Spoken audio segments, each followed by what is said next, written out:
পৌষ যাপনে রাজধানীর বিভিন্ন জায়গায় দেখা গেছে নানা আয়োজন। সকালের আড়মোড় ছেড়ে শীত উপভোগে বাইরে বেরিয়েছেন অনেকেই। ছুটির দিন হওয়ায় চায়ের চুমুকে মেতেছে আড্ডায়। ধোয়া ওঠা চায়ের দোকান যেন পূর্ণতা পেয়েছে এই পৌষেই।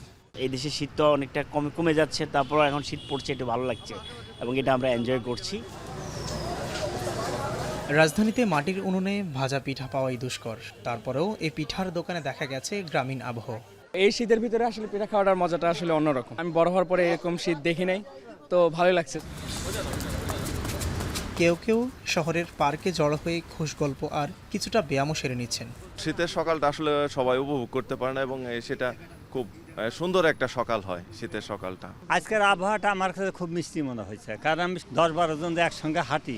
এই হাঁটাটা আমার কাছে মনে হয় যে একটা মেডিসিনের মতো। শীতের সকালে খিচুড়ির আয়োজন যেন অনন্য মাত্রা যোগ করেছে। ব্যস্ত শহরের ভোজন রসিক মানুষ ভিড় করেছে রেস্তোরাঁয়।